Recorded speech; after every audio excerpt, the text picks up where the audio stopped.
इस बीच पाकिस्तान के पूर्व प्रधानमंत्री इमरान खान ने दावा किया कि वो जब सत्ता में थे तो उन्होंने टीटीपी के आतंकियों को पाकिस्तान में बसाने की तैयारी कर ली थी। माना जा रहा है कि टीटीपी से इमरान की यह हमदर्दी उनके गले की हड्डी बन सकती है।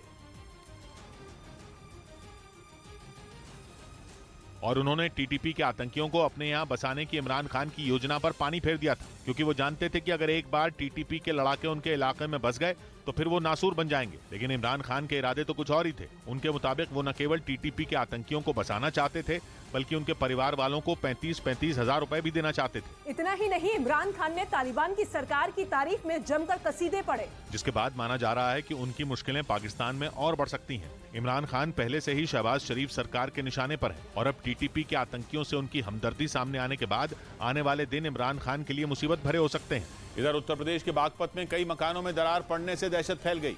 लोगों का आरोप है कि गैस पाइपलाइन का काम ठीक से नहीं किया गया, जिसकी वजह से अब उसमें पानी भर गया और लोगों के घरों में दरार पड़ रही है। हर दीवार डैमेज है, हर जो है फर्श मेरा बैठा हुआ है। लोगों ने नगर पालिका और गैस पाइपलाइन के कर्मचारियों पर लापरवाही का आरोप लगाया, जिसके बाद नगर पालिका के अधिकारी मामले की जांच में जुट गए। उधर कोलकाता में एक बाजार में सिलेंडर फटने से भीषण आग लग गई, जिसमें जलकर कई दुकानें राख हो गईं। आग के तांडव मचाने का एक वीडियो भी सामने आया, जिसमें कई दुकानें लपटों के बीच घिरी नजर आईं। चारों तरफ ऊंची ऊंची लपटों का ही कब्जा दिखाई दिया। आसमान छू लेने वाली लपटों ने दुकानों में रखी चीजों को जलाकर राख कर दिया। बाजार में आग ने ऐसा तांडव मचाया कि पूरे इलाके में धुएं का गुबार छा गया। हालांकि जैसे ही आग लगने की जानकारी फायर ब्रिगेड की टीम को मिली, उसने वहां पहुंचकर उसे बुझाने का काम शुरू कर दिया। दमकल कर्मी आग की तेज लपटों पर पानी की बौछार करते दिखाई दिए, लेकिन आग इतनी भीषण थी कि उसे बुझाने के लिए दमकल की 12 गाड़ियों को लगाना पड़ गया। गनीमत यह रही कि सिलेंडर ब्लास्ट होने से लगी भीषण आग में किसी की जान नहीं गई।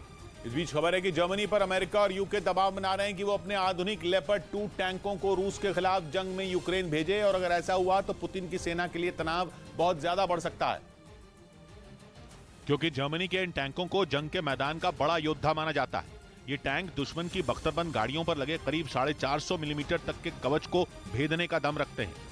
साथ ही दावा है कि ये रूसी सेना के T-72 टैंकों को करीब 2 किलोमीटर दूर से ही गोला दाग कर तबाह कर सकते हैं, जबकि उसके T-62 टैंक तो 4 किलोमीटर दूर रहकर भी इनके हमले से नहीं बच सकते। इसीलिए पश्चिमी देश चाहते हैं कि जर्मनी के इन लेपर्ड 2 टैंकों को रूसी सेना के खिलाफ जंग के मैदान में उतारा जाए, लेकिन जर्मनी के चांसलर ओलाफ शोल्ज इस बात को मानने को तैयार नहीं है। और यही वजह है कि यूक्रेन को हथियार देने से मना करने पर चांसलर ओलाफ शोल्ज घिर गए। चांसलर के मुताबिक जर्मनी अपनी सेना के बहुत से हथियार पहले ही यूक्रेन को दे चुका है, जिसके बाद अब लेपर्ड 2 टैंक को यूक्रेन को दिया जाना मुमकिन नहीं है। हालांकि यूके के रक्षा मंत्रालय ने बताया कि टैंकों की सप्लाई पर यूक्रेन से बातचीत जारी है, और अगर ऐसा हो जाता है तो यूक्रेन को पश्चिमी देशों से आने वाले वक्त में बड़ी मदद मिलने की उम्मीद है। हालांकि ये बात अब तक साफ नहीं कि यूक्रेन को कितने टैंक दिए जाएंगे और उनकी सप्लाई कब तक होगी। वहीं पोलैंड और फिनलैंड पहले ही ये कह चुके हैं कि वो जर्मनी से खरीदे कुछ लेपर्ड 2 टैंकों को यूक्रेन को देने को तैयार हैं, लेकिन उन्हें इस पर जर्मनी से मंजूरी मिलने का इंतजार है, क्योंकि जर्मनी इन टैंकों के निर्यात का लाइसेंस अपने पास रखता है। लेकिन जर्मनी का भी इन टैंकों को यूक्रेन भेजने का कोई प्लान नहीं है।